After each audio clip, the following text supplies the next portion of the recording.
En direct, proposé par Sell Now Marketing et présenté par la très éloquente et charismatique Miranda Oben. Connectez-vous en direct tous les dimanches à partir de 17h sur la page Facebook de Returnees Project.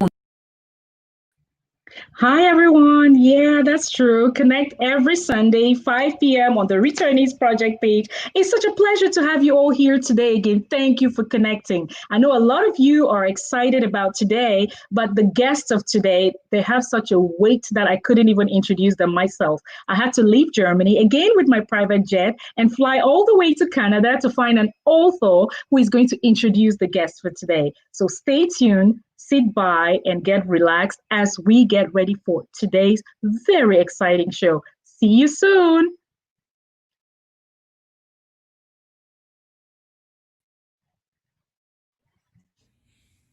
Hello, welcome to season 2 of the Returnees Show with Miranda Oben. My name is Irina Sanji, also known as Leah, and I'm based in Canada. I'm the published author of Phone Call in the Rain, Inspirational Journey to the Heart of a Growing Born Again Mother by Zulon Press, and also very recently the author of Beyond the Wheels, Applying Divine Solutions to Road Traffic Complexities by Kingdom Media House. This book will change your life. This book contributes to road safety from the perspective of not just drivers, not just pedestrians, but also passengers. You and I, we have a role to play in road safety. Loss of lives has been a reality for many, many years, many decades since the existence of vehicles. And every year, we keep hearing about car accidents.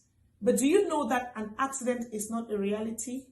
An accident is something that cannot be prevented. What can you and I do to keep our roads safe? The answer lies within this book, Beyond the Wheels. Contact me to get a copy. It is available in Cameroon, the United States, and Canada, and only through direct delivery to everybody that will need a copy, not yet available online. But before we talk more about that book, why don't you just sit back, relax, and enjoy the show with 4 authors, Dr. Nicoline Ambe, Quine Carson, Dubisi Tande, and Roland Kwemain. Enjoy, and see you soon.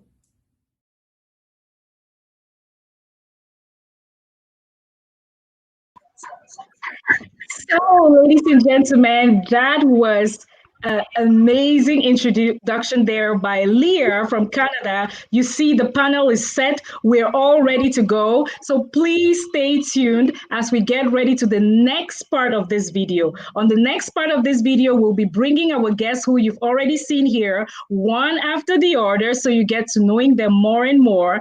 Ask them the questions. Talk to someone who will be able to answer the questions you've always had about authoring, publishing, etc. My name, you already know, is Miranda Oben, and it's a huge pleasure to always connect with you every Sunday at 5 p.m. as I take a virtual jet from Germany to Cameroon, to the United States, Canada, UK, US, I mean, just like everywhere. You know, I don't want to repeat the countries, but you have people placed in all these countries who are mentors to the younger generation. So if you're watching me there and you're a young person, you definitely want to connect very early to the right network. Don't we all say your network is your net worth? So today, ladies and gentlemen, be interactive, ask questions, answer questions, like the video, share the video, grow the platform. That's it. Grow the platform so we can together be an inspiration to the younger generation. And speaking of inspiration, I am not the one leading you into this show today. We went all the way to the United States of America to find a lady who has actually been a strong mark for me personally, how to not only be a wife, not only be a mom, not only be an inspiration to the younger generation, but she's just that bundle of energy. Please stay with me and welcome with me, rightly so, Dr. Nicoline Ambe. Thank you all so much. Stay tuned.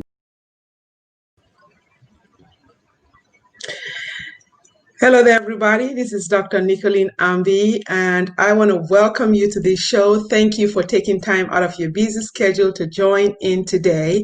Miranda, I want to really thank you and applaud you for such an amazing initiative, serving the community in such a mighty way, and you truly are an inspiration to me and so many women. Appreciate you. Thank you. Thank you. Thank you so much. It's a pleasure to have you. Thank you for finding the time. And I'll just let you talk to our guests the message you have for today. Thank you. Absolutely. So today I want to talk about how to blossom at any age.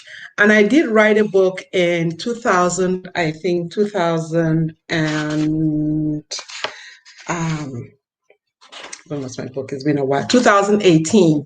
And this book came about as a result of a tragic incident in my life where I lost my husband. And the book is entitled Blossom, 90 Words to Lift You During Your Season of Devastation. And I wrote this book at a time when I was in a really dark place. I was very sad, very traumatic by the loss of my husband. And I decided to find a way out. I decided to find a solution to my state of mind. And so I decided to write.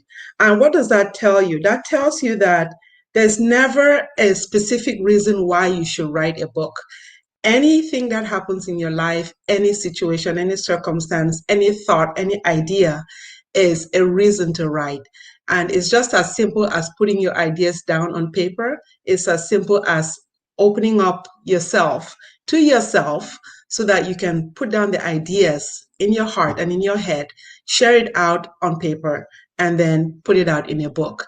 So it takes just you just being willing to write out the things that are on your heart so that you can, serve in the capacity that you want to serve as far as the content of the book. So the book is just about simple ideas and coping strategies that I use to survive that period in my life. And in terms of my concept about blossoming at any age, I want to share 5 steps that you can implement daily in your life to blossom. The first step is to give yourself credit for the things that you have accomplished. So no matter how dark a place you may be in your life, no matter the obstacles, the disappointments, the betrayals, you can always give yourself credit for the things that you have accomplished. We live in a society where we're always made to feel that you're better when you have more. You're better when you look a certain way. You're better when you have so much money. You're better when you have this big house. You're better when you have these children who are prosperous. And that's not always so. We have to look at our lives and look at the instances in our lives that we've done so well. And it doesn't matter what it is. If you're a parent who gave birth to a child, that is an accomplishment. Even if your child doesn't represent you in the way that you think would make you feel proud, but the birth of your child is something to be proud of. Even if you smile at someone, if you give someone a hug, you attempt to do something. Say you go to college and you do 1 year of college and you didn't finish, that is something to give yourself credit for. So it's so important that you look at your life and look at the things that you have done and take credit for those things. And when you do that, you develop a mindset, you develop a robust mindset that takes you to your next level, that makes you feel proud and gives you the energy and the stamina and the willingness to go forth and do more. So give yourself credit for the things that you have accomplished is one way to blossom at any age. The second way is to keep soaring, is to keep reading, to keep listening to audio. Expose yourself to opportunities and people and mentors who will help you expand your horizon, who will help you develop the skills you need. Because sometimes it's not just about the mindset, it's about the skills. So before I published this book on Amazon, and this is my 8th book actually, and 7 of them are self-published. So I went to Amazon, I went to Google, I learned how to publish a book, and I applied it, I took action. So then in order to blossom, you have to read, you have to learn, you have to invest in yourself. You have to follow mentors who will teach you the skills that you need to go to your next level. So if you want to write that book, you have to learn, first of all, how to develop a writing schedule. You have to learn how to be disciplined. You have to learn how to edit your book, how to structure it, and how to publish it. So those are learned skills. And mindset will take you only so far. You have to learn the skills to take you to your next step. So keep growing, keep soaring, and being in alignment, really being in alignment with who you are, and be ready to serve, be ready to bless others, elevate others, and help them get unstuck in their own lives. And that really comes with applying yourself and learning and doing what you need to do to grow to your next level. And then the third way to blossom at any age is to not run over the people in your lives who have helped you get to where you are. Your relationships are extremely important in helping you get where you want to go. So it's very important that you love your family members, that you're there for your loved ones, that you reach out and check on them and call them and see how everyone is doing. Serving your family in the best way that you can, maintaining your relationships is key on your journey to being a great author and to just being a great entrepreneur. The great was that she wrote a book about the top 5 regrets of the dying, in which she interviewed people in their last days. And she asked them, if you were to live your life all over again, what would you do differently? And many of them said, I wish I had been there for my family. I wish I'd taken my wife out on a date. I wish I'd taken my son to that baseball game. I wish I'd taken my daughter to that ballet. Because at the end of the day, what truly matters is the people in your life and your relationships. It's not how many accolades you have. When you're sitting on that rocking chair in your 80s and 90s, it's your grandchildren that you want to be surrounded by, the love of family. So we cannot run our family over on the journey to success. So that's the third. And the fourth way to blossom at any age is to practice wellness. You really cannot be a good author if you're not mentally, physically sound. Your health is extremely important in helping you think about the things that you want, in helping you think about how to grow, in helping you develop big ideas and to strategize. You have to be mentally and physically well. So part of wellness involves getting enough sleep. It means managing stress, means exercising, and also just making sure that you're eating the right foods that will nourish your body and help you elevate in that way. And finally, the fifth step to blossom at any age is if you're not getting enough nutrients that you need, that you do need supplementation in your body. Unfortunately, there's so many people who are not well, so many people who are struggling with high blood pressure, who are struggling with diabetes, arthritis, inflammation of different kinds of conditions in their bodies that really impair their ability to move forward and to step into their destiny, to step into the next level in their lives. So you cannot really grow when you're not healthy. So supplementation is key in helping you really be in good shape to accomplish all that God has for you. We just witnessed a 76-year-old man become the president of these United States of America, defeating one of the toughest men in the world. And he didn't do that he couldn't have done that if he wasn't healthy. So it's so important that you take charge, that you investigate and find the things that you need to do to be able to be healthy in your body so that you can accomplish so much more than you've ever accomplished. So that's all I have for you today. I want to thank you for listening in, and I'm open to any questions, discussions later on in the show. Thank you all. Thank you so much. Thank you so much, Liquidline, for those words. See, I was sitting here and scribbling, making sure I take notes of the things you're saying, because some of these things you need to be reminded of, and some of them are totally new. Some separate health to work, but it has to work hand in hand. You have to be healthy, and then you mentioned stepping into your destiny. absolutely important. We have someone, we're flying now. So I flew over to you in the USA. Thank you for the kind words and inspirational words. I'm going to fly over now to Cameroon, our home country, Cameroon, and talk to someone who knows this topic of inspiration. So before we get into talking about books, the importance of reading, and so on, I'll bring on with my technical team. If you're ready, kindly bring on, please, Roland Quemen to the live stream. Hi. RK, hello. I saw him shortly. Technical team, you can bring in Roland. Perfect. Hey, good day. Thank you, Mira.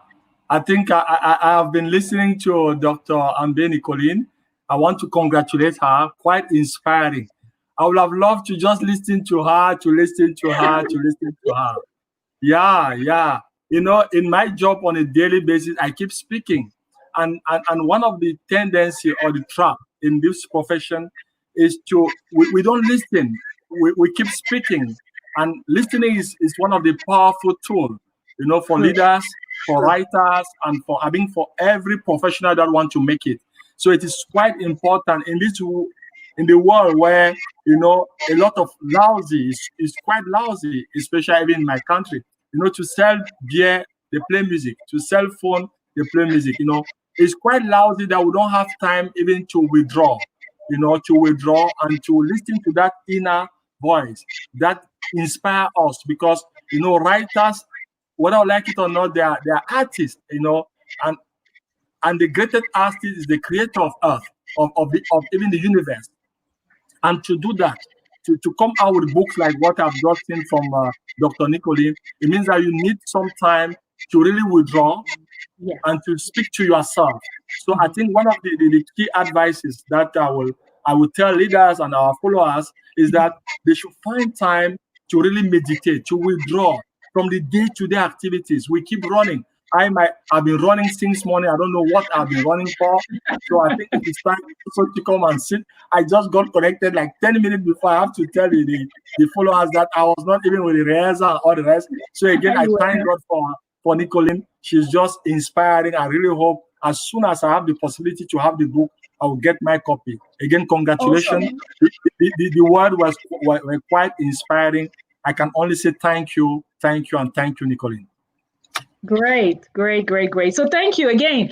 RK, as we call you popularly in the scene, in the inspirational scene and the author scene, and, you know, being a leader of the younger generation. One thing that always struck me is the fact that you were the first ever Black president of the global JCI. You know, Jeune Chambre Internationale, but we've never had a Black president. And we know what it is like Nicoline said, to step out, to break that glass ceiling. First, you're good, but you have to be doubly good, triple as good to be able to even reach where you are. So we commend the fact that you took and flew the banner of Cameroon throughout the JCI worldwide. So that is something that always marks me, and I speak about you with pride. Your book, The Impact of One, just like Dr. Nicoline Ambe's book, Blossom at Any Age, it's that topic. It's always things that lead people to take the younger generation along, which is what we're doing today, and recognizing Dr. Ningwanyam of the St. Louis University in Cameroon, who is having the young professionals connect to make sure that they get the mentors across the world. So if you're there from Dr. Ningwanyam,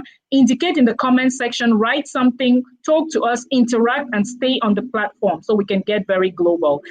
But RK, there's something I don't ask often, but tell me a little bit about your beliefs. Who fundamentally is RK? Who is Roland Quemen? What is that thing about you can share about today so we know you a little bit more? Like, what are your guiding principles and beliefs? I think the first one is faith and fear in God. You know, today is also very special for me, Miranda. I would say it. Today marks the 18th anniversary of my wedding. So 18 years of marriage to an amazing lady, Marjolaine, and we have been blessed to have three wonderful children, Patrice William, Diana, and Enzo. So again, I think one of I did the post today on that. I think one of the strongest foundation of who I am is my faith and fear in God. So it's number one. It's one of my strongest value system. The second one is about helping others. I mean, I really want to serve others. You know, I couldn't say no to this one. Even knew I had to travel to Yaoundé. Thank God, because I'm going tomorrow. But I still told her, even if within Yaoundé, I will get connected. Because it's so difficult for me to say no, especially when I'm seeing people like you doing things not for themselves. I've been following you for the past 4 or 5 years, Miranda. Amazing. Sometimes like this lady is crazy. Why is she doing all what she's doing? I mean, you could have stayed quiet and have a wonderful life with your lovely husband and the son. But again, these are the type of values that I enjoy. Servant leadership. You know, people put their competency, their blessings, everything at the service of the advancement of others, of humanity. For me, it's very strong. Then my other value, or something that is my strongest passion, is young people. You have said it all. If you want to get me, just say this program is for young people. I will abandon everything and follow you. I strongly believe that we need to empower young people, because the future of humanity is the hand of young people. And my last passion or value system is Africa. I love Africa, and that's why I'm with you, because the diaspora, the African diaspora, is a blessing for Africa. It's unfortunate that there have been some misunderstanding between the diaspora and the homeland. It is important that this relation is really done so well. Africa needs its children, and the children need Africa. So home is home. I know Dr. Nicoline Ambe have made it, but she will never forget where she comes from. You know, the strength of a tree is based on the deepness of the root. So our root is Africa, and I really hope that this message can go across, and that's been the vision behind the returnees. So that's Roland Koeman. If you don't stop me, I can speak to you tomorrow, you know. Knowing you well, but you mentioned that about Africa and going back. So I've taken Nicoline, we've flown back and collected you from Cameroon into our private virtual jet, you know. But we're going back to the USA, because after this, we'll have an interactive session with the panel. We'll go back again to the USA, another brilliant author. To be honest, most of the publications and the write-ups we've had on the returnees page, my team has set them up, but he's been able to fine-tune our writing. So when most of you notice that, oh, you write so well, like we said, we have a huge network. We have authors, and it's to our advantage. So they're able to correct our text and make sure we sound right to your ears. So again, to those watching right now, answer a question to what Senator Roland Koeman just said. What is it about Africa that we in the diaspora can do for you? That if you're watching in Africa or in Cameroon, and then the diaspora, what is it about Cameroon that you would like to change in the way you work with the people back home, so that we can work together as children from the same country? While you answer those questions, let me bring on board Dibusi Tande, who is someone who has been particularly supportive behind the scenes. Welcome, Dibusi. Welcome. Hi, Miranda. How are you doing? I'm fine. So good to see you today. So good to see you. Thank you so much for all you did behind the scenes. Over to you. That's okay. Thank you. I'm happy to be on this show, and I'm interested. I'm very pleased with what Dr. Nicoline Ambe has said, and Roland Koeman, and this is been very inspirational, and I hope that everybody is taking notes. I was also taking notes, because these were major points. They might seem basic, but they are very critical. You need those basic points to be able to move forward. These are things that we take for granted, and so, they were very inspirational. Great.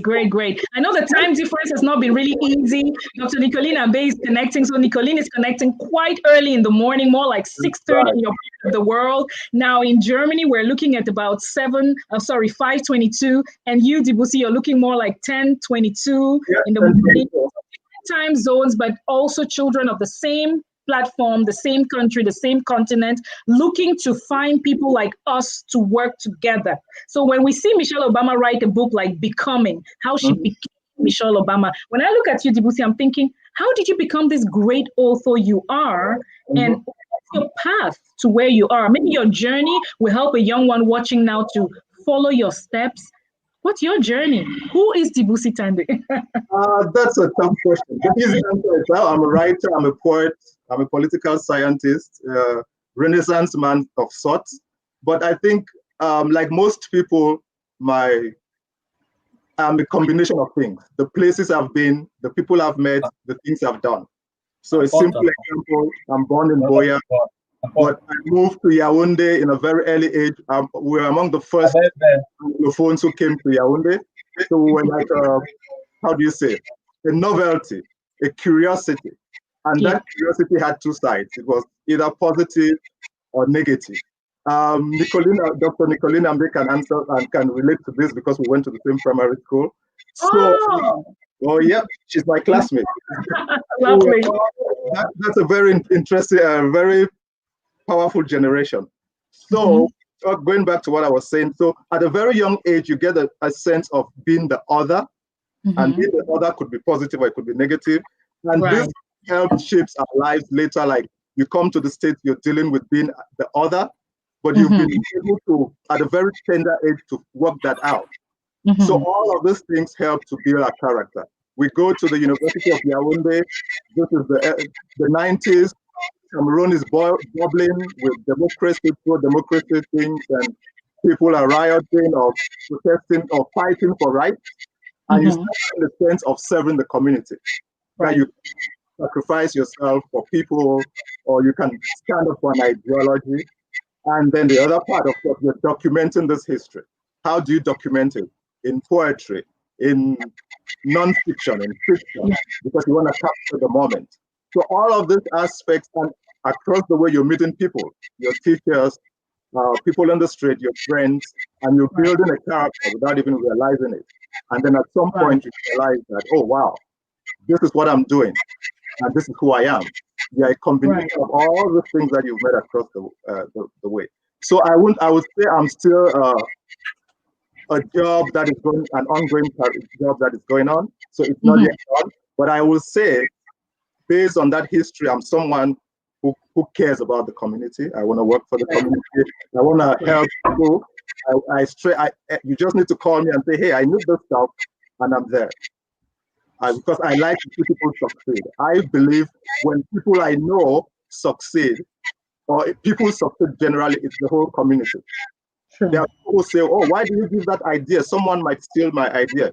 That's exactly what I want. Steal my idea so we all grow as a community. So Great. Things that have influenced me, places, people, things, events. That's who I am.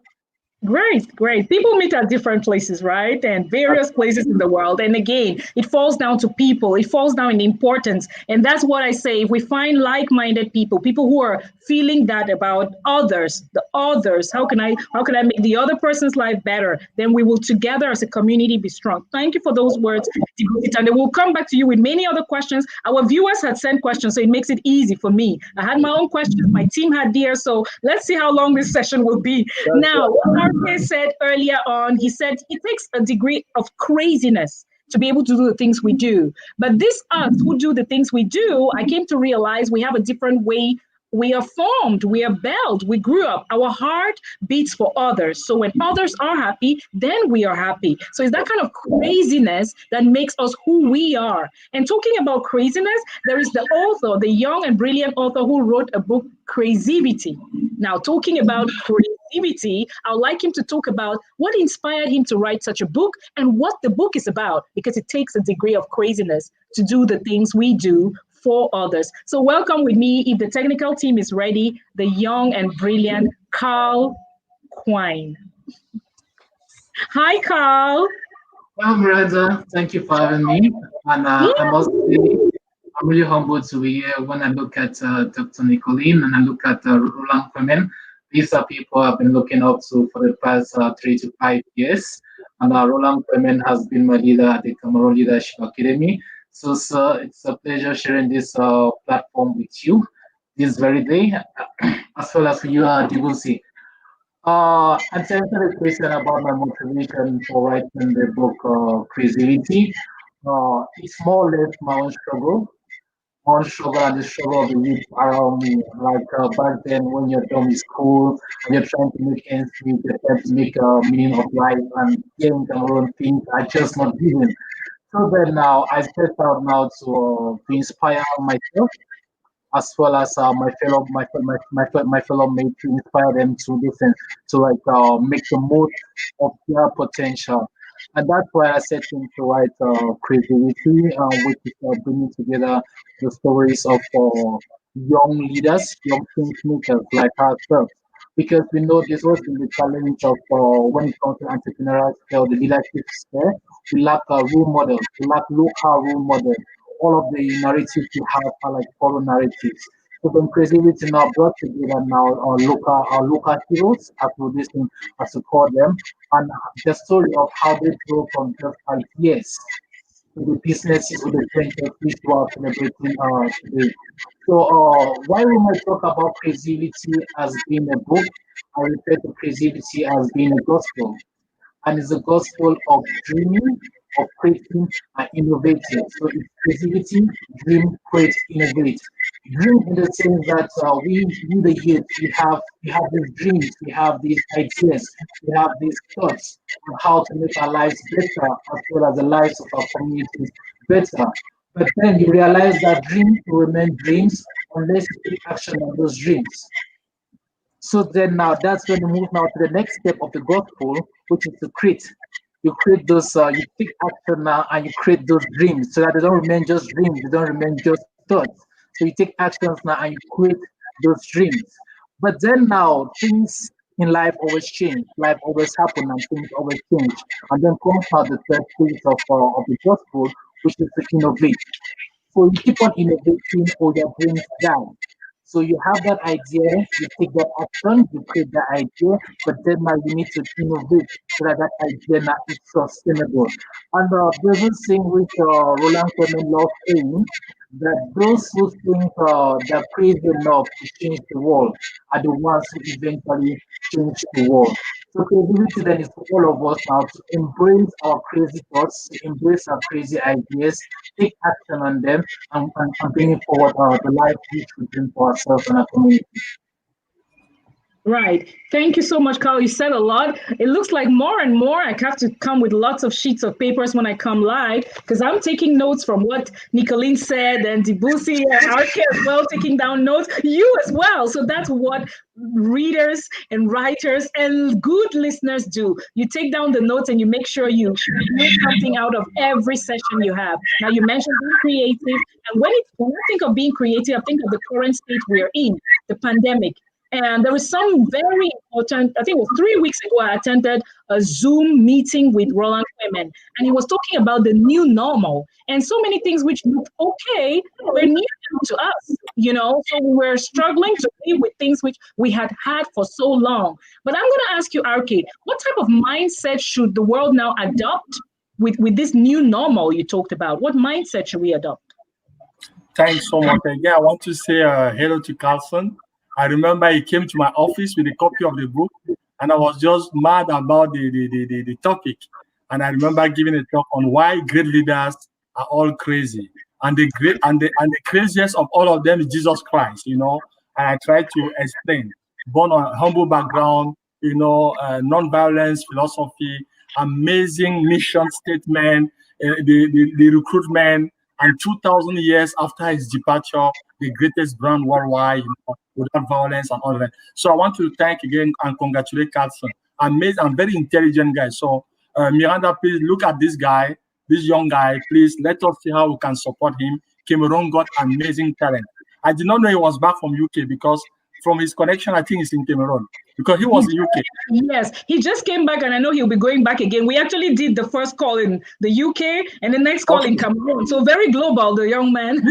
This is just to tell you the type of mindset of the young people around us. He can go to UK, come back. His good friend that I know, Bertrand, went to US, came, now he's in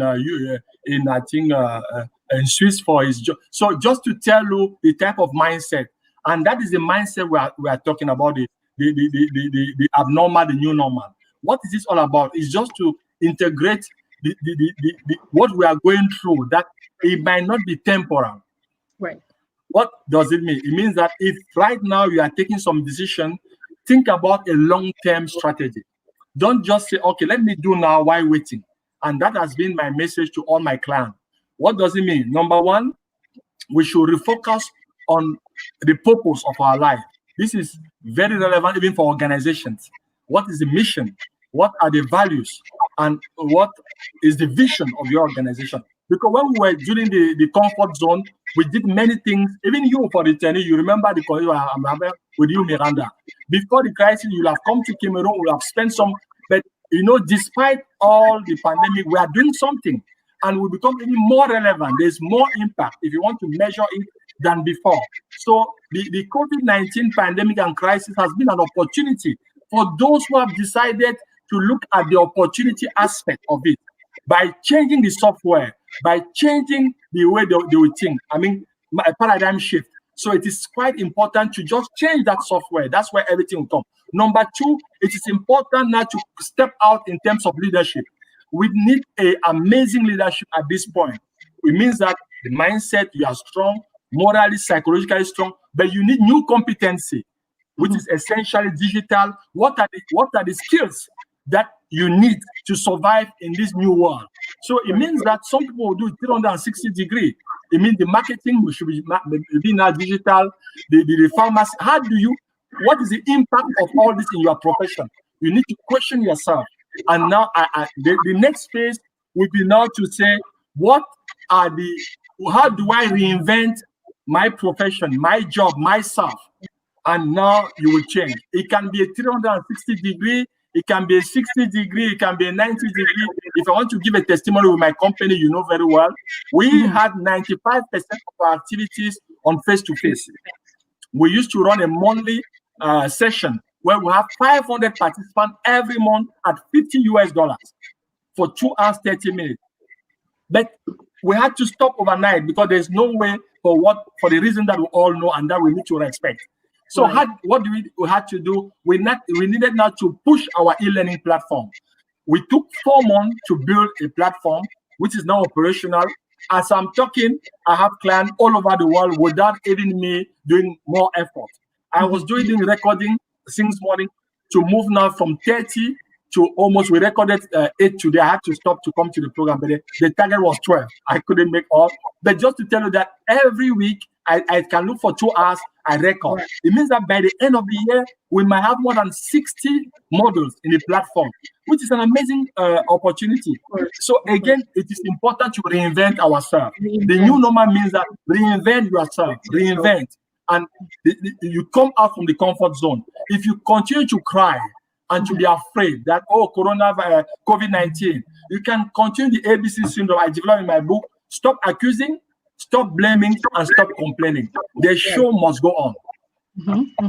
So ABC, accusing, blaming, complaining. Stop the ABC syndrome. Now, to the viewers out there, before we go on to the next question from our authors, you have asked questions. The technical team has sent them through to me. One of the pertinent questions you have asked is, where can we find the book? So I'll give each author a chance to say where we can find your books. And to you out there watching now, we see a lot of you connected and watching from all over the world. At the end of the program or of the show, we're going to go through and recognize your presence. But my question to you, now, if you watching had to write a book, what would be the title of the book? What would you like to talk about in your book, right? Think about that and write in the comment section. Like, if I think of writing a book, this is what I want to write about. This is what I'll write to talk about. Meanwhile, as you answer the question, I'll go back to the panel now and ask them, going back to you, Nicolene, you mentioned the importance of being healthy. You actually stated it in 5 points. You went on encouraging women and men to always thrive at any age. You said what it entails to thrive at it. You said give yourself credit for the things that you have accomplished, getting into that passion and continuing to grow. All these things you put together.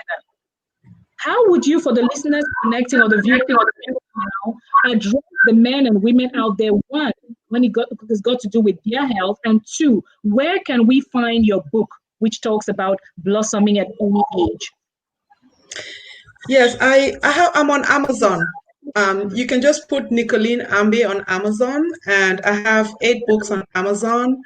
But I've since stopped promoting my books. I don't write anymore I used to write on education, and book about Blossom came about just as a life event. That's why I wrote this one.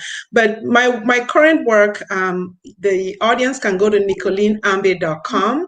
nicoleneambe.com, and you will see my current work. I'm now in the health and wellness space, and I'm just starting to create a brand around wellness education. So that's where I am now.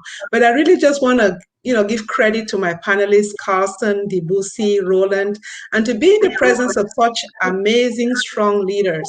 There's nothing that is special about us here on this panel. The only difference is that we put ourselves in a position where we want to make a difference.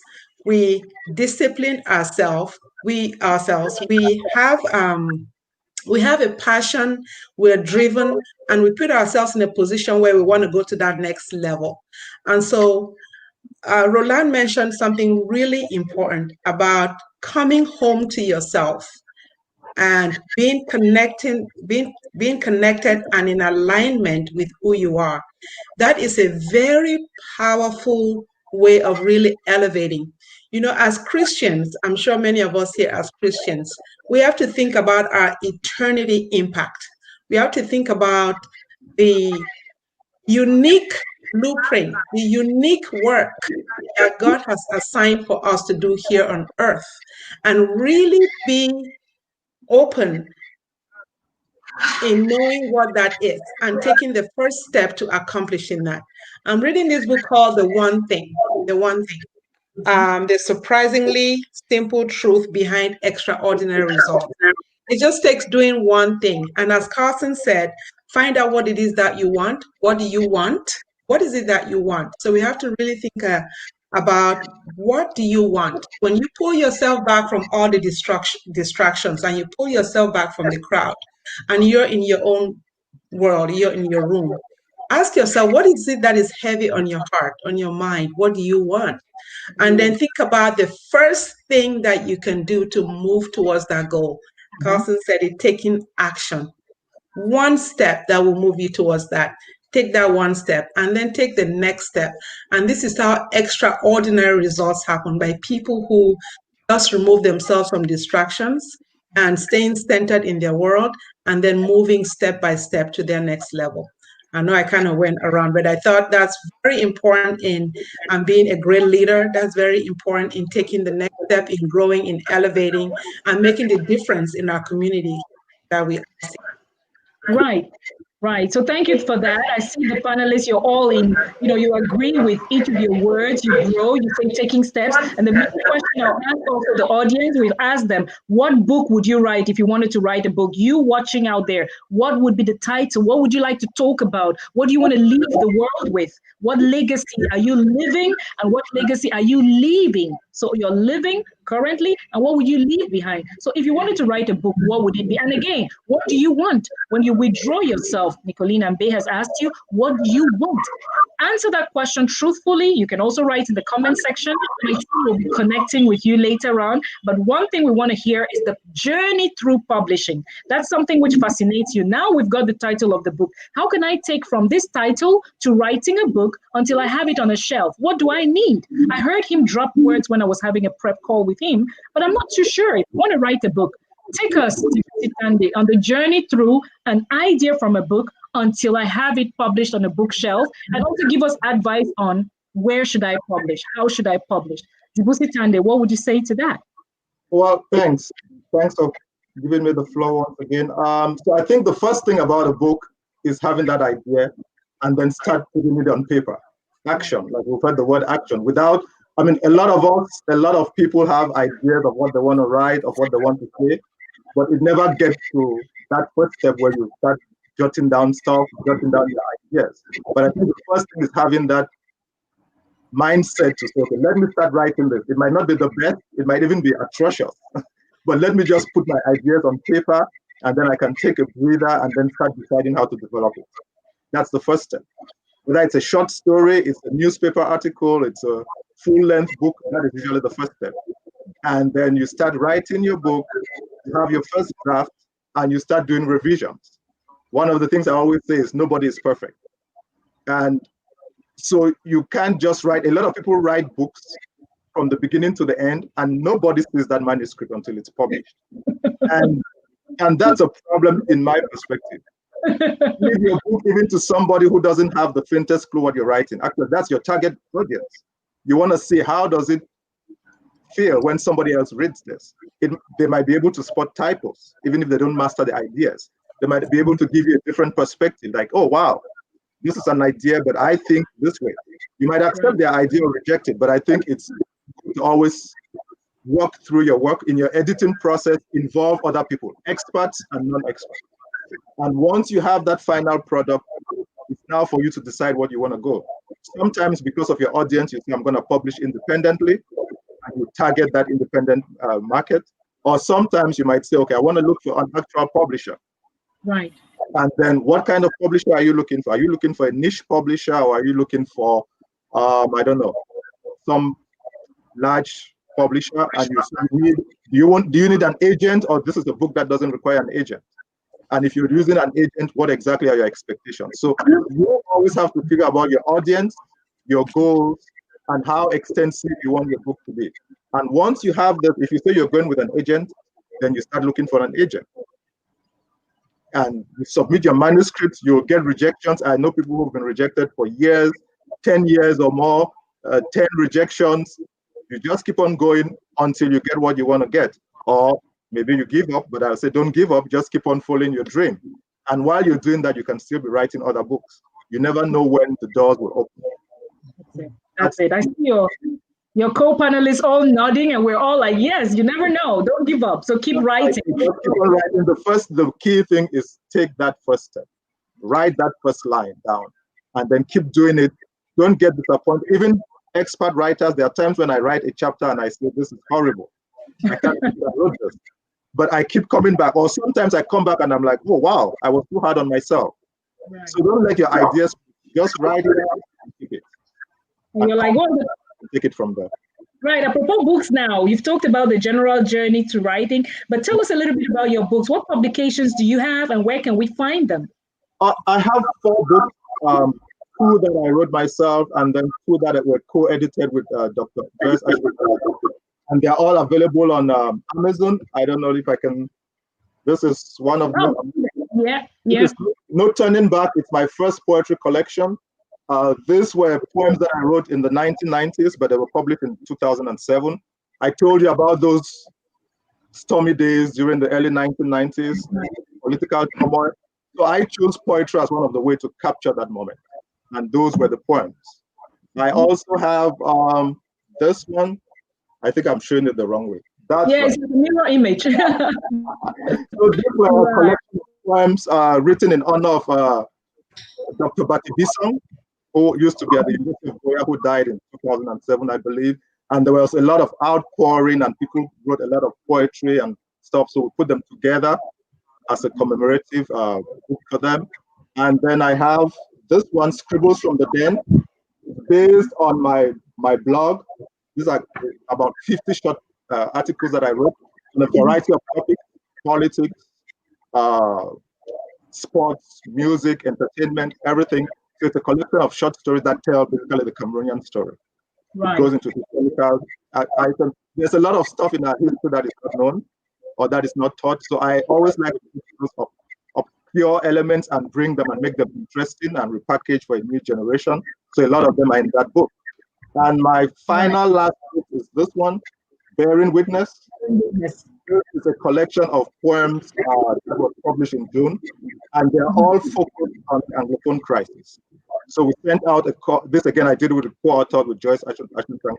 So we sent out a call for submissions and said, send us your poems, send us your short stories, send us your works of nonfiction about the crisis. Right. It's not about oh, I support Ambazonia or I don't support Ambazonia. It's about personal stories. What has this crisis done to you? And so we have about 70 poems, poets, and over 150 poems in there. For Anglophones, Francophones, it's all in there.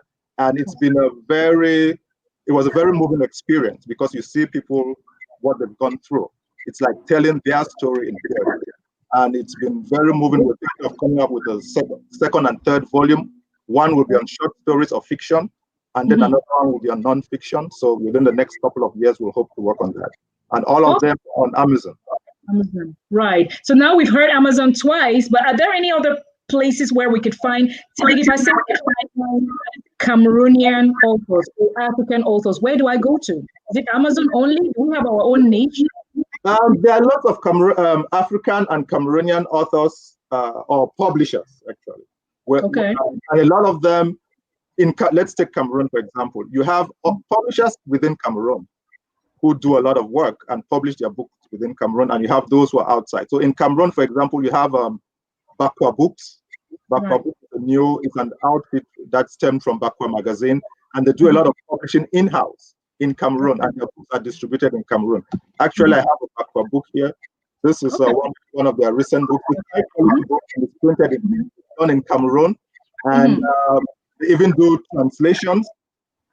Bakwa Books is currently translating. There's a Cameroonian author, Hemle Boom, who is one of the most popular female French-speaking Cameroonian authors. She just won an award in Sweden and Switzerland. Yeah, so, and Bakwa Books is translating the book that just won the award into English. So you have those people in Cameroon, and then outside here you have Spears Media, for example, based in Denver, run by Cameroonians. They publish a lot of books for Cameroonians. You have Langa publishers. Officially, they are based in Bamenda, but they're actually in South Africa, and they also publish books. So you have a lot of publishers who are giving visibility to Cameroonian authors. So if you go to Amazon, for example, or any online bookstore, you will find a lot of Cameroonian publishers. The problem with Cameroonian publishing is that a lot of the books are in Cameroon, and you can't find them outside. Or if they're published outside, you can't find them in Cameroon. So right now, the bridge is really Amazon or Barnes and Nobles or one of those outlets that try to give Cameroonian authors visibility outside. Okay, thank you so much. That was really deep. I just want to at this point recognize the people who are working with us, the technical team. If you can show, Brussels Airlines has been supporting us, as you heard, on the returnees project since 2016, and they've been working hard to make sure that the returnees team flies home in December to always have the conferences. So we want to thank Brussels Airlines for all you do for us. We want to also recognize those. There are gifts on the show these days, which is actually amazing for us. We have power banks, USB keys, tablets, and all of these are offered by, as you see at the bottom of the screen, Brussels Airlines, Sell Now Marketing, Solar Tech, MICEI, Safi Money. These are people based all around the world who have their own projects running, but they always want to give back to the continent. So again, wherever you are, ensure that if you want to reach out to our platform and work with us and give back to Africa or Cameroon in particular, please reach out to the communication team and say in what way you want to help the younger generation connect to their roots, their values, etc. You've been listening to the authors here, inspirational speakers here, and all the deep words, which I'll go back and watch this show, trust me on that. But then there is something that crossed my mind, and I thought of you, Carl. When I look at reading, we grew up very much with paperback, like you would have the British Council Library card and you go read paperback books. But nowadays you have the possibility of having, listening to audio on YouTube or Kindle reading, digitally. What do you think the younger generation tends to want to read? How do they want to get reading nowadays, Carl? Oh, I feel like to get how young people want to read nowadays, it's quite a challenge.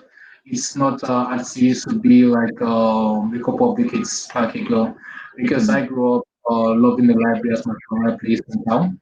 Yeah, but these days that's been difficult. So, an innovative way of getting the young people to read nowadays is infiltrating what the young people like the most, and that's through social media. That's through the TV shows. That's through the quote-unquote celebrities. So it's not necessarily like writing the text on social media or this or making a this or putting all of it in a movie or giving writing it on celebrities. But it's more about like giving just nuggets of it, inspiring them to this, inspiring them to go to read more. One thing that made me go closer to Dr. Nicolene was the way she uses her social media. I think every day she has at least 5 posts wherein she just like says something that is going to make you to trigger and want you to read more. I believe most of what she has in the book Blossom is found on her timeline. I haven't read Blossom, but I believe that because she always like she has to share out something. Another person who uses social media strategically to push young people to read is Roland Quemen. We belong he belongs to quite a number of WhatsApp group, and he always like updates us and makes us want to listen to read more. He always like shares everything. I don't think there's a group conversation that doesn't have Roland Quemen contributing to it. I don't know how he does that, but he always does that.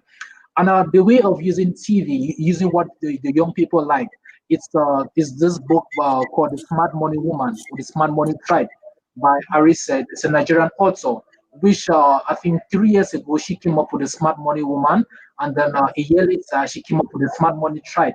But this year there's a TV series on African Magic for Smart Money Woman. So these are those innovative ways in which we get young people now to engage with the content that are found in books. When I was writing creativity, I knew very well there was going to be a challenge for young people reading creativity. I can bet you more than 50% of the people who have creativity in their homes or in their hands right now haven't read more than 5 chapters. I can bet you that. I was aware of the fact that they're not going to read it. That's why the first thing I did was to make it very short and just give them like the essentials of it. The second thing I did now realize that young people were more into the workshops and seminars. That's why I went beyond the books, organizing workshops and seminars based on the concepts that are in those books. Typically, the typical conference workshops organized was 10.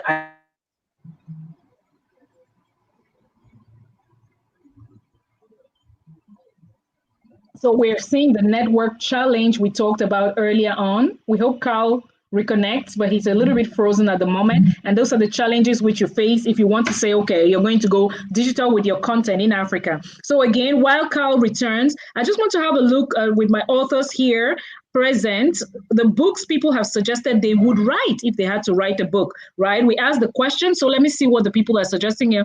I'm working on my book, which is called The African Factor, Addressing African Youth Living Past Down Lifestyle. So again, the African Factor, that is what Blessed Tazo says. Another person says, I would write a book and it will be entitled, Take That First Step, right? Take That First Step as the title of the book.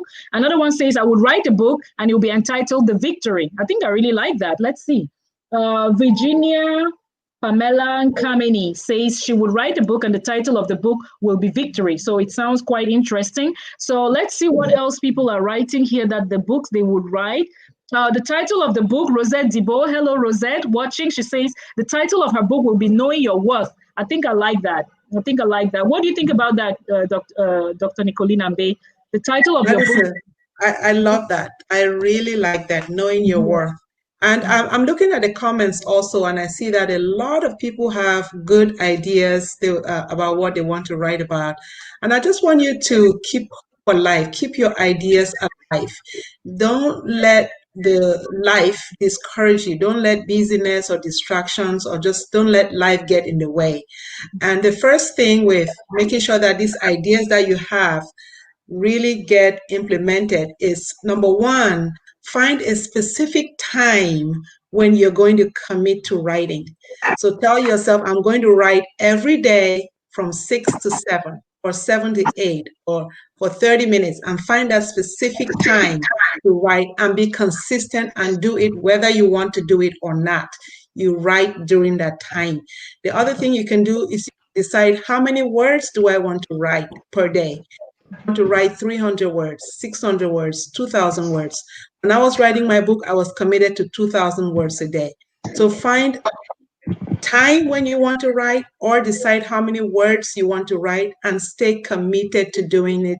Whether you like to do it or not, just keep doing it. And don't try to be perfect when you're writing it. I think Debussy mentioned this. Just put down your ideas on paper. Just throw everything that's in your head, throw it down on paper, and then just write. As you're writing, the ideas are coming, and just throw whatever it is that's coming to your mind, throw it down on paper. And then in your second look and third look, and then having someone else look at it, that's how your book will start to grow. Because many times we have ideas, but things get in the way, and we're not able to really put our book out to fruition. So those are the simple practices that you can implement: establishing a good writing schedule and staying committed to it, then I'm sure that we'll see so many of your books out in a month, 2 months, 6 months, a year. Hopefully that will happen. Great. So Rosette Devoda was expanding on what you said, the book Knowing Your Worth. I particularly love the topic, but you heard how Colleen reacted to it. So that's amazing. Just one more I'm going to show here before we carry on. The title of my book is Taking Risks to Be Great. That's very good, Babbitt Kelly. So you heard from Nicolene. Don't stop. Follow in that line. They have told you how you start the idea, and then you go to the draft. You make sure you get someone read and check the typo. So you do a revision of the book. You find the right agent, the right publisher, and you know you're going to have rejections, but you keep going. Keep changing, keep going for your dream, keep reaching as high as you want. So again, thank you for the titles you've been writing in there. My team is watching the comment section, and we have 2 surprises today.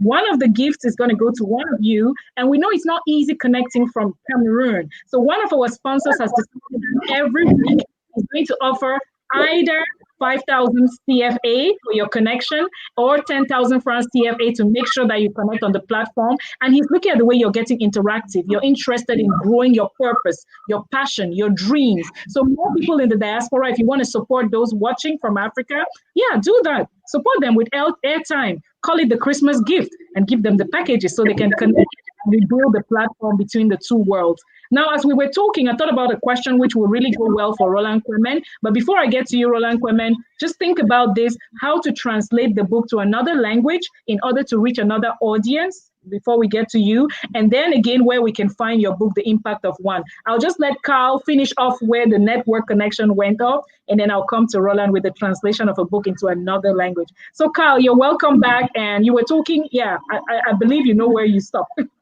It's almost seemed like by going beyond the books. Oh, the network.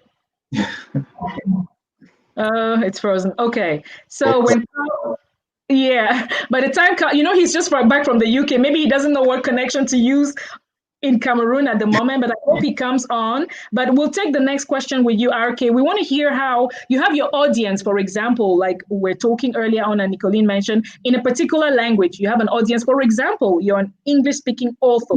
Now you write a book in English, your audience is English, but you have to move. That's what one of our viewers asked us before the show. You have to move into the French domain now because you have to translate your book to French. How to transit between the 2, and then after that, tell us where we can find the impact of one. Where can we buy the book? Thanks so much, Miranda. So my case is a bit special. My book, The Impact of One, is my working team as JCI World President. So that was the theme of the mandate in 2010, The Impact of One, which is the ability of each and every one of us to create positive change. So it's an autobiography, I have to be honest. And the first population of that were JCI members. So for a JCI member, I'm someone important. If you are not a JCI member, I'm nobody. I remember an anecdote. When we were in the World Congress in Osaka in Japan in 2010, it was my closing World Congress as outgoing president. We were 10,000 delegates. Now, at the airport, when they came to welcome me, there were more than 250 people with my picture, all that. And my daughter was to Princess that you know very well. She's very bold. And she was like, Daddy, what are you famous for? Because my kids are English speaking. I'm French speaking. Moi, je suis francophone, mais mes enfants sont anglophones. And so they were like, she was like, Daddy, what are you famous for? And this is a clear example just to tell you, in the organization who I am, I mean, in terms of the position, it makes you, they really honor you. They virtually even venerate you, which is not normal. But what I'm trying to say is, so for them, they were waiting for the book. So it was excellent. Now, I wrote it in French and English. Now, the English translation was done by my collaborator because we have been blessed to have one of the best translation schools in Africa, in Boya. So, I still young. So the graduates there are amazing. So the book was done, and even the Spanish version that because of this COVID-19 had to stop. But we have the 3 versions: French, English, and Spanish. But what we did was that one of my biggest clients, Total Cameroon, So the book is available in all Total petrol station in Cameroon, because Total is my client. I mean, I'm their lead trainer and coach in terms of leadership and management. Then all my conferences, you know, the book. So far, we have distributed in direct sales almost 5,000 copies. 5,000 copies, which is not bad for people that at 10,000 francs CFA. But my publisher is in France, so I bought the right for Africa. So my publisher is in France, in Lyon. Yeah, Les Éditions Egregor. So the book is on Amazon, all what in it, the soft and the hard. But I knew that for the African market, Amazon is not there, and they couldn't buy it at 18 euro. So I did something very special. I bought the right for Africa, for India, and for Japan. So I bought the right back to the we have been doing so well. All the conferences, the book is there, and the distribution strategy was based on my clients. Okay. You know, I do a lot of trainings, the conferences, so the book are available, but also supporting young people in the university. When I go to universities, I offer to the best students. You know, I saw the entrepreneurs and the young leaders that are with me. They have copies and all the rest. So it's also part of my CSR. Right. So yeah, corporate social responsibility, which we know you strongly for. So you mostly did direct sales one-on-one. That's how you were able to penetrate your audiences. Yes. So for the others who want to watch what we had last week, we had communicators on the panel last week, and they were telling us on which platforms you have strength. For example, we heard that on Twitter and Instagram. We had these panelists last week, our communicators, and they were trying to tell us where we can publish your book, online, and how to reach the right audience. So you've mentioned direct sales, and then I would say online as well. Amazon is available, but then that's how you were able to penetrate another million. Now you mentioned students, and it actually takes me back to you, Debussy. For the young students now watching, the young professionals watching, thank you, RK. For the young professionals, you mentioned the university watching. Who wants to write the book like we've said down there? Publishing. Is it also possible that you're in, I don't know this, so let me just ask you, they're in Cameroon, they say, okay, I want to publish my book, but I would like to have it published also in the USA, where I see Debussy Tande publishing his book. Is it possible for them to get in touch with you with questions and have you as a mentor in that domain? What do you definitely think? Oh, definitely. That's okay. And a lot of people have done it, and there are people who are in Cameroon and are publishing in the States. I mentioned Spears Media, which is a Cameroonian-based publishing company in Denver. Right. They have lots of authors, young people, university students, and others who've published with them. And these students are based in Cameroon. So yes, it's possible to publish. Again, you just have to know your target audience and what you're looking for. And a lot of these companies, practically all of them, have websites. So you can go online and look for Spears Books or spearsmedia.com, and you'll find all the information about submitting manuscripts, or you can reach out to any of the authors out there, or reach out directly to me and say, hey, how can I be linked to this company? And that's an easy process. And then if you send in your manuscript and they like it, they'll take and work with you throughout the process, the editing and everything. Or they might say, well, this needs more work, but they'll tell you what kind of work you need to still do with it. And you go back to the drawing board and move on. And that's a normal process. The fact that somebody says your book still needs work, or your manuscript still needs some work, that doesn't mean it's bad. It simply means there's another angle that you should look at. Because one of the problems I've seen with a lot of authors is that when you criticize their work, they take it personally. That's right. How dare you? I didn't write it well. I did well. Right. It shouldn't.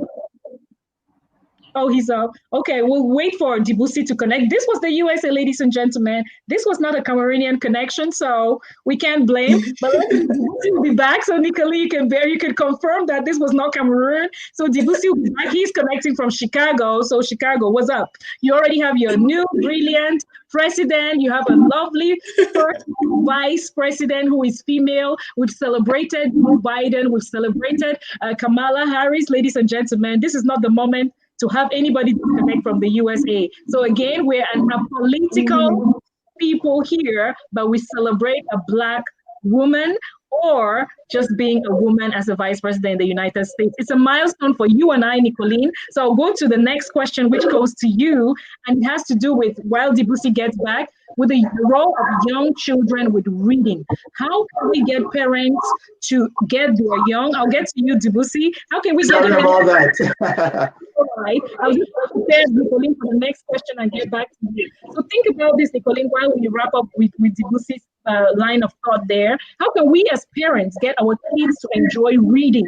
What are the tricks, tips and tricks that you can give as a parent to give the young people to enjoy reading? And then we'll come to you. But Debussy, yes, you were talking about the fact that, you know, when you're criticized, don't feel That's right. So being given a critique of your book, and I won't even use the word criticize. I'll say it's more of a critique. That's right. That's right. That when your book is, you're given a critique or a review of your book or your manuscript, don't take it personally. It's about someone trying to make the best out of it. Even the best authors get critiqued and they work over their manuscript. I always tell the story of Mbolombwe, who sold a manuscript for $1 million. Oh, yes. Yes. But even after the book was sold, she had to work with her publisher, Random House, who gave her an editor, and they had to work over that manuscript for another 2 years before it was published. Okay. So this was 2 years after they had bought it for $1 million. Wow. So what they were buying was not just the story, but they were also buying the potential and the fact that this story could be polished.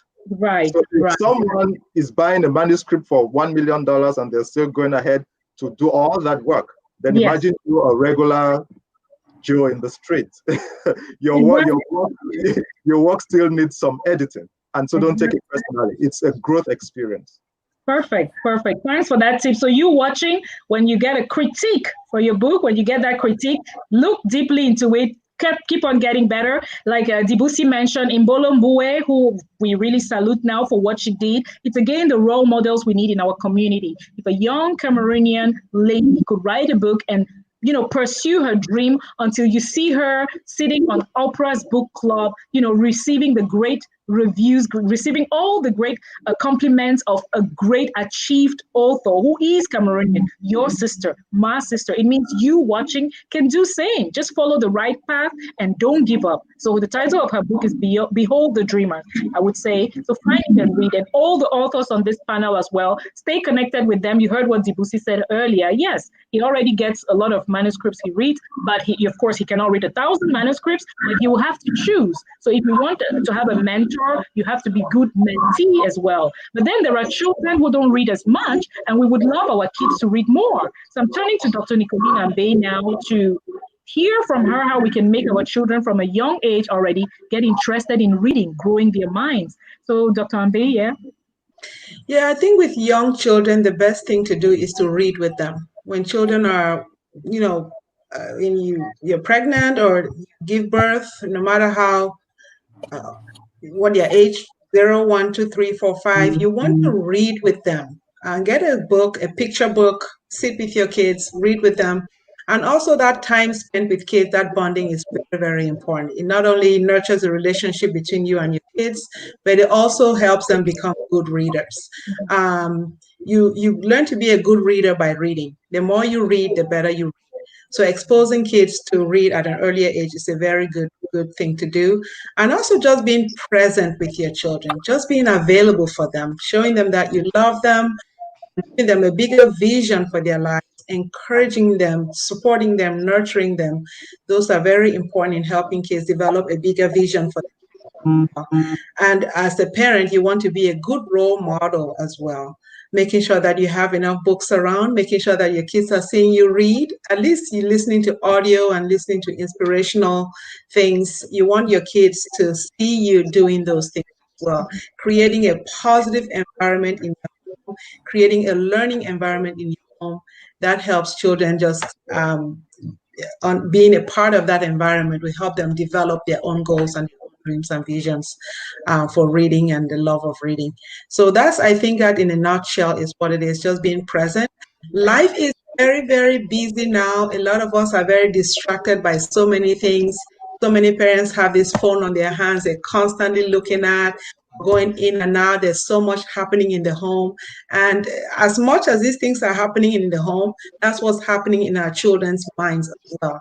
And they're focusing on things that they should not be focusing on and growing with these kinds of ideas that do not really help them develop their own lives. So we want to really be careful about what kind of environment we provide at home, what kind of role model do we want to be for our children, and making sure that they are in sync in an environment that nurtures them physically and spiritually and emotionally and mentally and intellectually as well. That's very important.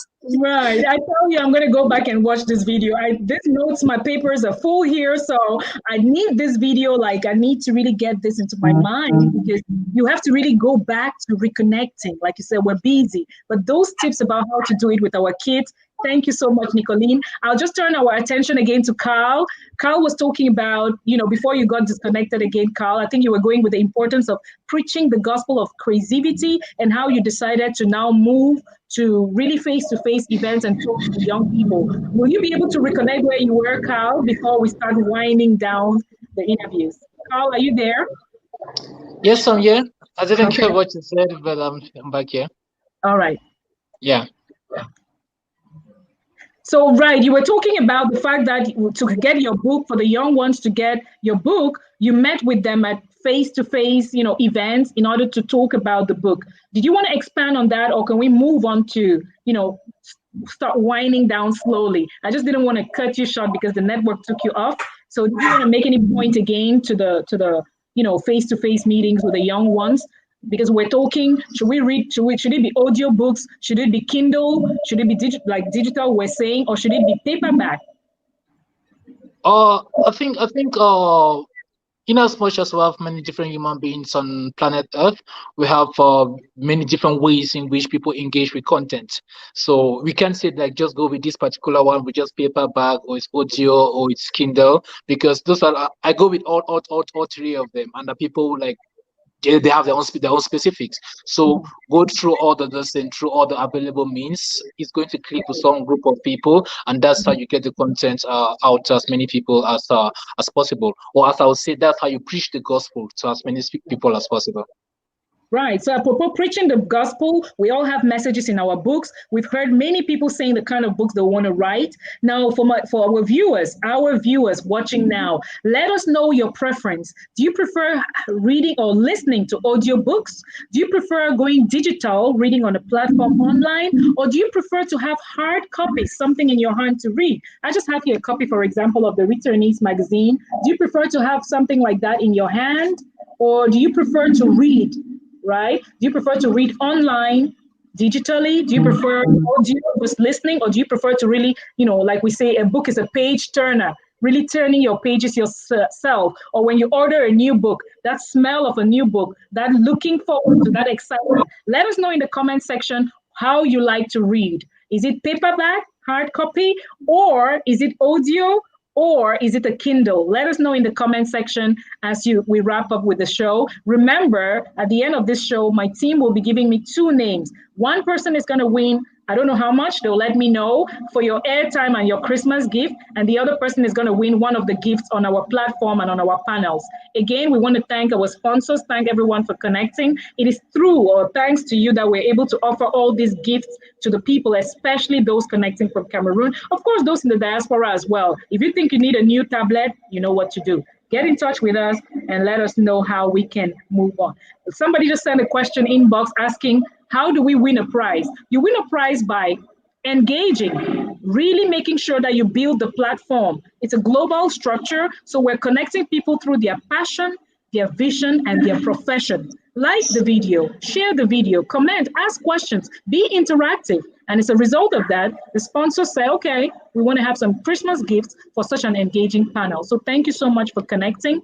As we wind down now, I'll give each member of the panel about 3 minutes to be able to, looking at 2021 and beyond, what are your plans for 2021? And what is now your objective for the future?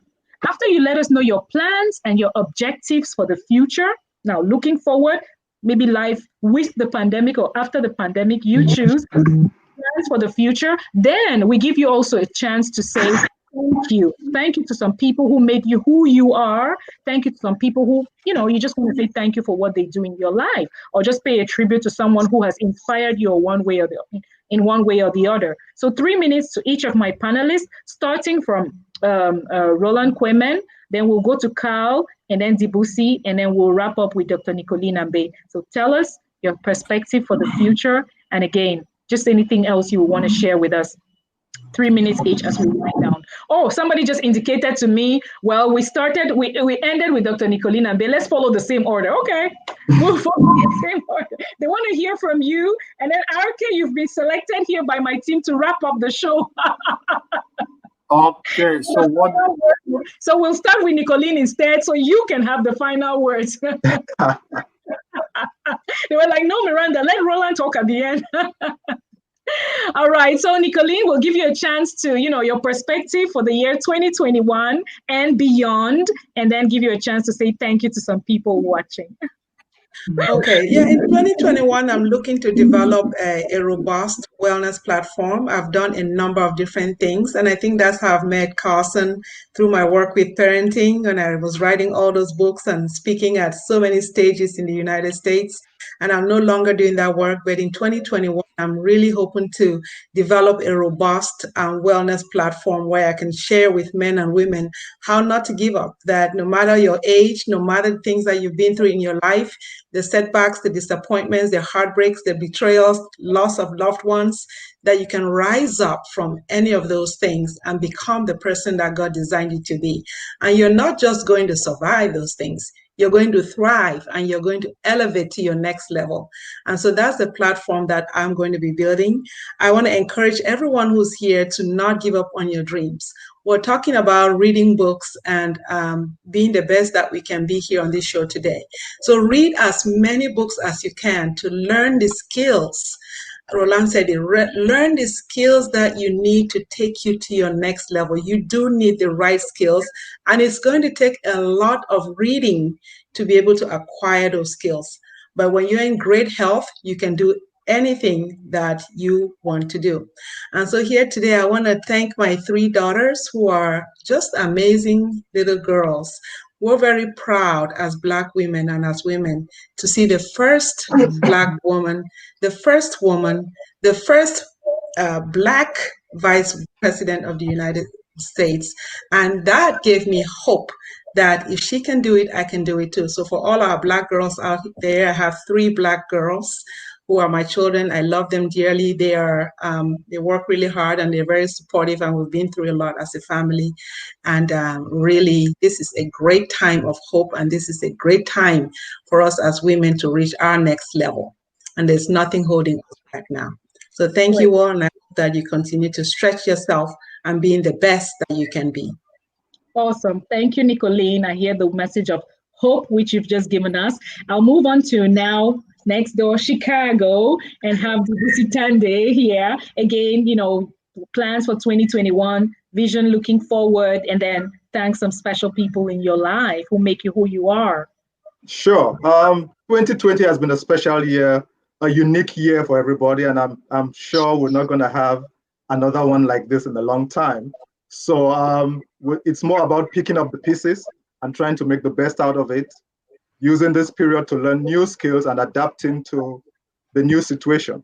So 2021 will be about flexibility, being able to adapt on one's feet and making the best out of a situation, trying to learn the lessons of 2020 and moving up, hoping that not just my family, not just me, but everyone will be able to get back to where they were.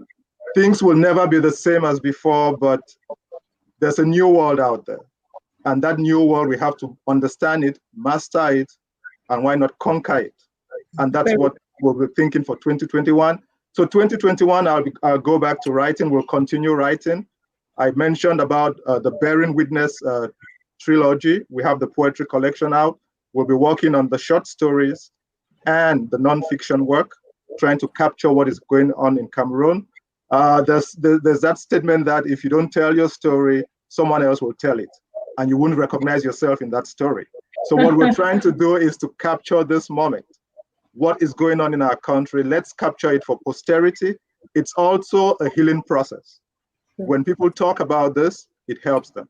There's a lot of trauma going on that people might not even realize it. You might be in California looking at some gruesome picture. You don't even know the effect that it's having on you. Watching these gruesome things every day, listening to these stories. I always say we all have PTSD, but we don't even realize it. So this writing that we're doing is trying to help us all through reading, through writing, through expressing our views.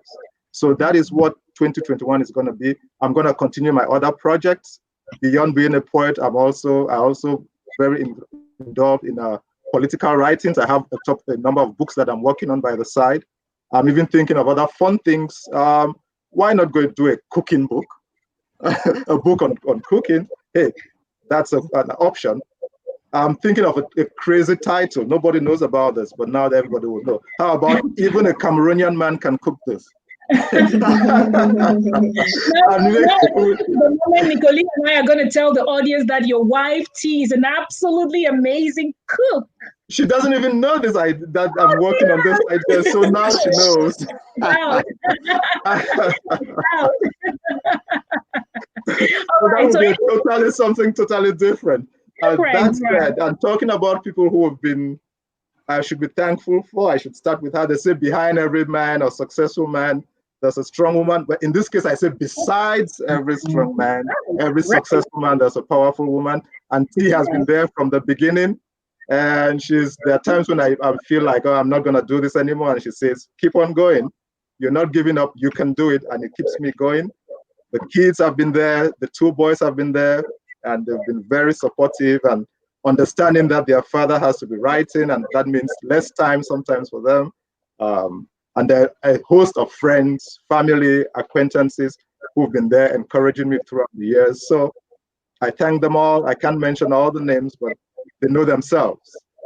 That's right. Great. Thank you so much. I mean, I took down notes. You connected from Nicolene, who's talked about hope, and then you talked about hope and talking about adapting and being flexible. And you think about everyone, not only yourself, so make sure everyone else is fine. And then you talk about us being able to master and even conquer the year 2021. You said, yeah, we need to all go through this healing process because it's been a tough year, but we're going to go through a healing process. And of course, when thanking the people, you mention your wife and you say, you're not going to say behind every strong man. You're going to say beside. I think I love that. Beside every strong man, there is every great man, there is a strong woman. So I like that beside aspect of it. And yeah, why not write a book with a theme that we didn't expect? So thank you so much, Lucy, for that. I'll move on to Carl. I hope Carl can hear us so he can tell us his projection for 2021 and beyond, and then thank some people as well, especially. Okay, my projections for 2021 have been a projection since 2018, 2019. And moving forward to 2020, it's just one word which I have for 2021.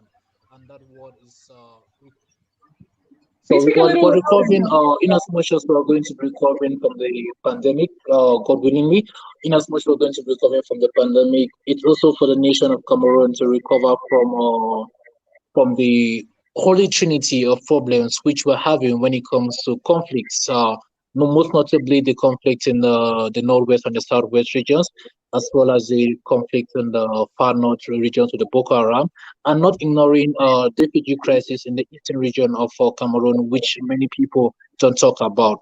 So we're looking forward to 2020, or not necessarily 2020, but beginning tomorrow, Monday, or why not today, Sunday, to recover from these things, like to recover from it.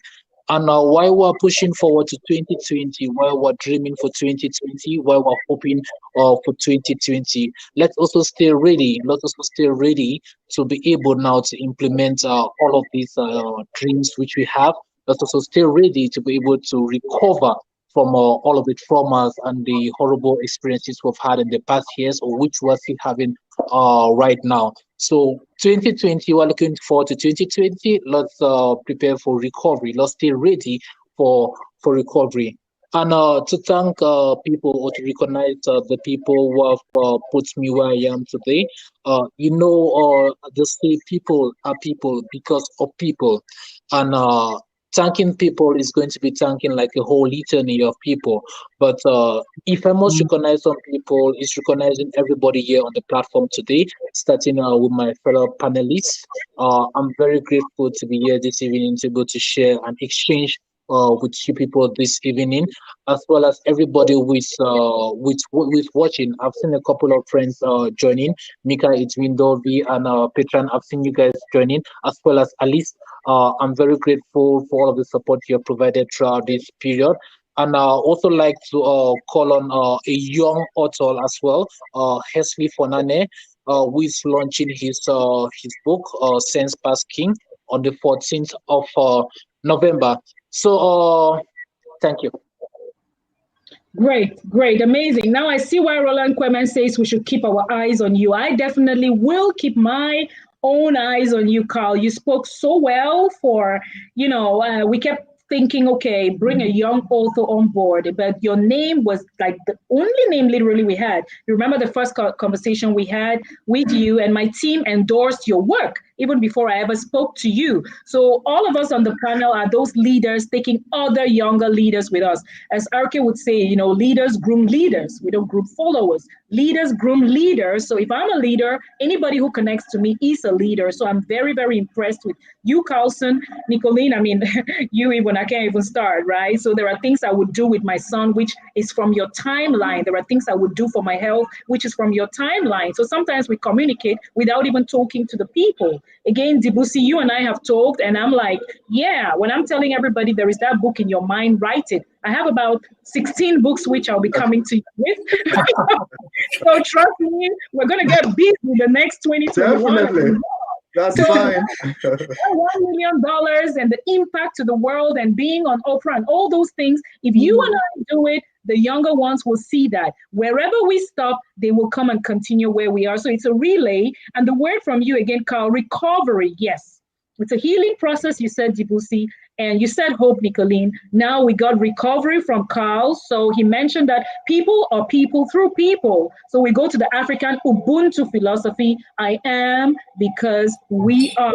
Thank you for mentioning the Northwest. Last week we had a special 1 minute. We'll do it again at the end here after Arke speaks. Or yes, after Arke speaks and we wrap up the show, we'll do a 1 minute of silence, just to recognize the Northwest and Southwest. But I think we should end on a high instead of a low. So we would say what is happening in Nigeria and what is happening in Cameroon. My team prepared this so we can have a few moments. After these few moments of silence, then we will wrap up with Arke. I always like to do it because it's like so exciting. What is Arke going to say? But please, ladies and gentlemen, let's seize the opportunity, having mentioned the trilogy of problems or crises in Cameroon, and pray for a minute for the souls of those who have left us, and also for those who need healing. So a minute of silence, if you'll be with me, please.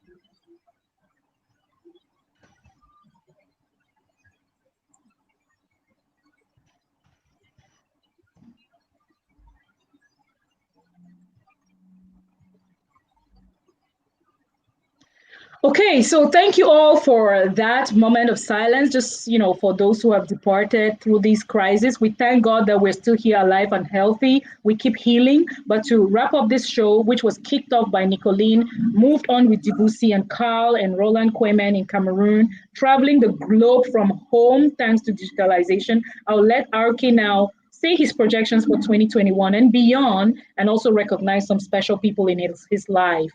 Arke, Roland Kwemen. Thanks so much, Miranda. Before saying something, please give me the opportunity to thank my co-panelists. I've been very blessed to know today Dr. Nicolene Ambe. I'm really, really impressed. I want to congratulate her and thank her for who she is and what she stands for, and also the perspective. I took a lot of notes. I'm really impressed, and I really hope, and that is the one of the goals of the returnees. It was an amazing connection. My dear brother Debussy, I enjoy you. I think we are the same generation. my big sister Joyce, I listen to her a lot, especially when she dances, you know, the makossa and the stuff. But also, late Batebison was an amazing guy that loved me a lot because I opened the second Ciber Cafe in Boya in 1998 at the University Street Adcom. So he used to come to and work in my. Before, I think a few months before that, he came to my house to give me an invitation for the book launch. The last book he wrote before, I think 3 weeks after he had the accident. So it's a pleasure knowing you. Carson, no comment. You are amazing, and the future is bright. These are the proof that my country, Africa, got talent, and I think continue to work so hard. Believe in your dream. I know your story so well. People think you are not normal, but I told you, if they don't tell you that you are not normal, I mean you are nobody. So we need crazy people around us. Now, my closing remark will be more. I will use my profession to help because this is what I've been doing with a couple of parents and organizations. I want us to think about the traffic light. Where the traffic, we have the red, we have the yellow or orange, depending on the culture. Then we have the green. Now, let us, before we enter 2021, we should identify 3 things that we should stop doing, which is the red light. Let us stop doing them because we know ourselves. We don't need someone to help you. When you come to me to coach you, as you can see, I will help you to be the better version of who you are. So again, what are the 3 things that you should stop doing? You know very well that these are attitude, behaviors, or friends that do not help you to achieve your goal. Stop 3. Now we go to the yellow light or orange light. What are the things that you should continue doing? You have been doing them, but you need to increase the capacity. You need to increase the intensity so that you can even go far, which is the amelioration. You know, we are working construction. Every day there's room for progress. We have just listened to 1 hour, 30-minute program. I personally have learned a lot from each and every one of you. And I mean, I'm very sincere when I'm saying that, Miranda. I want to thank you. I've learned. So what are the things that we should continue doing? 3 things that we should continue doing. Now, welcome to the new world, which is the green light. What are the things that you should start doing that you have never done? 2021 is an amazing opportunity to start something that that was still like a dream. It is time for you to put into action. You have just 1 month and a half to make sure, because 2021 is just there. December, then after we go to January. So please, what are the 3 things that you should start doing in 2021 if you want to achieve your life goals? So those were the 3 tips that I wanted to share with our followers this evening. I want to thank my team, Go Ahead Africa. I have an amazing team. I've been blessed with 10 young, outstanding collaborators. They make my life easy, and that's why I can be just traveling, because I've been blessed to have outstanding young people. And I want to tell the diaspora, when you want to come invest in Africa, use the same principle. Avoid family, cousin. If you want a marketing guy, look for a marketing guy and pay him. You want an accountant, look for an accountant and pay him very well. You want a PA, that's the secret of Go Ahead Africa. Today, we run in 7 countries. In Cameroon, we have the biggest companies as clients. There's no white man coming to do what Cameroonian can do. And I'm saying, Brazil Cameroon is my biggest client. We train 4,000 staff a year with only Cameroonian. They have stopped bringing French expats because they are not relevant and they cannot do better than us. So this is just to think. But these are all young Cameroonians. We pay good salaries. I have staff with more than 1 million salary. So again, be careful when you come home. Don't do the country thing. Do what you do in USA. Do what you do in UK. The same standard. If you use it, you'll be successful. We are celebrating our 10 years Go Ahead in December. So we are 10 years and we have trained more than 20,000 managers in Africa. So this is what you can accomplish, and more than 85 clients. So I want to thank my lovely mother. Again, I am who I am. What I have, what I will be, thanks to this amazing. For me, she's the greatest leader that I've known after Jesus Christ. Then I want to finish with my lovely wife, amazing lady, a woman of faith, 18 years supporting me. I've traveled to 96 countries, and this lady never complained. She has been with me. If she's not, I'm nobody. Thank you, sweetheart, if she's following, Marjolaine. And thank you. God bless you. God bless Africa, and God bless humanity. Thank you so much. Super. So as I thank my panelists, please, I would like to, awesome. As I thank my panelists and viewers, I would like the technical team to just take them off one after the other. But before you go, thank you for the words of appreciation to your people. The people make us who we are. So we are strong out here because the family behind us. I'll just relay from you then, RK, not repeating what you said, but also thank my family. I want to thank my husband. I want to thank my son for giving me the chance to be able to have this heart which is there for others, for humanity, for being good, for reaching to others. Because if I make myself, I will make it differently. But I didn't make myself. God placed that heart, which will not rest until I can connect people, until I can make people reach their purpose, until I can have someone reach their dream just by networking and having the right person around us. So dreams do come true, like we say on the Returnees Project, if you have people like you. You've sacrificed your Sunday to be here to share and learn and grow on a global platform and take the younger ones along. So tomorrow, when you're not there, one question we say at Go Ahead Africa is, how do you want to be remembered? Nobody's going to write, she was a great engineer. Who cares if I was a great engineer? But what lives have you impacted? So I thank my family. I thank the team, which is working behind this, the Returnees team. You always know you are the dream team. You make me sit here and make this very easy because you do all the work behind the scenes. Thank you for that. I want to thank you, the viewers. You make this happen. You connect with the diaspora, you make dreams come true. I want to thank the diaspora, which has slowly but carefully started understanding that you cannot complain about home.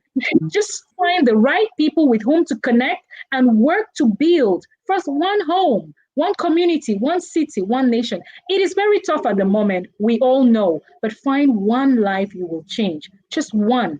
And if there is 1 million of us, that's 1 million lives. So I want to thank Dr. Ning Guanyam of the St. Louis University in Cameroon. I want to thank Dr. DNA, that's Dr. Derek Ngwa Awambeng, for doing all you are to ensure that the young professionals connect with the diaspora and the mentors, and they can follow their dreams. There is nothing better than following the dream, the purpose you were made for. I want to thank also the sponsors and the partners who make this possible for us. The winners of today, ladies and gentlemen, are, my team has sent a message here. Good. So today, winning the amount of 5,000 CFA credit, which will be transferred immediately to your phone to support you for the connection of the internet connection, or as your Christmas gift. We have Guy Mofo. So get in touch with the Returnees country manager in Douala and get some support, financial support from our sponsors. And then there is Rukiatu Amadou. Rukiatu Amadou, we will also support you with the amount of 5,000 francs CFA for your internet credit and for the flexibility you had and the interactive session you had today. And there will be a USB key, which will also go to you, Rukiatu Amadou. So get in touch with the Returnees team. Ladies and gentlemen, I want to thank so much my guest of today, Nicoline Ambe, for being here. Thank you, Nicoline. I'll just ask the technical team to take you off the screen now. Thank you, Nicoline. And I thank you also, Roland Kwemen. Thank you so much, Carl, for being here today. And thank you so much, Dibusi, for being here. Glad to be here. So great. So ladies and gentlemen, thank you so much for tuning on to the Returnees show today. See you every Sunday at 5 p.m. on the Returnees Project page. Tell a friend to tell a friend that we're building a global network. What we did with the face-to-face sessions in Douala, it continues. So on the 18th of December, Friday, the 18th of December, 2020, this year, we're having a very big conference. All these leaders we are interviewing these 7 Sundays will be invited back on the 18th of December, where we have a final session. Now it's not going to be 6 people, but about 100 people on a Zoom live session to reach you right into your homes and share the message of purpose, making your dreams come true, connecting on the right platform, following your passion, your vision, your profession. And always remember, from the family, which is your strong backbone, you can reach the world with anything you have your mind. Just set your mind to it, believe in yourself wherever you are, connect with the people who understand you and see you for who you are. Build your platform. Build your platform in the right direction. Nowadays, with the digital platform, watch some of my videos. As an IT engineer, I focused on digitalization, and I have this concept of putting you exactly where you want to be to reach out to the world. From the comfort of your home, build your network. We'll be talking to guests in Canada, the USA, etc. But again, from me, Miranda Oben, I thank my team. I congratulate Guy Mofo as the winner of today. I congratulate Rukiyatu Amadou. Yes, they say you're of the St. Louis University. Great job. Pass on the message. Tell a friend to tell a friend. And you do not want to miss being with us on Sundays at 5 p.m. on The Returnees Show. Thank you so much for watching. Stay tuned. Keep focusing on your dreams. Never, ever believe in someone who says you can't, because we believe in The Returnees Show that you can be whoever you choose to be. So I'm looking right at you now and saying, happy Sunday, stay blessed, and be an inspiration. The Returnees Show proudly brought to you by The Returnees Show proudly brought to you by Sell Now Marketing and anchored by the eloquent and charismatic Miranda Oben. Join us live every Sunday, 5 p.m. on the Returnees Project Facebook page. L'émission Returnees en direct, proposée par Sell Now Marketing et présentée par la très éloquente et charismatique Miranda Oben. Connectez-vous en direct tous les dimanches à partir de 17h sur la page Facebook de Returnees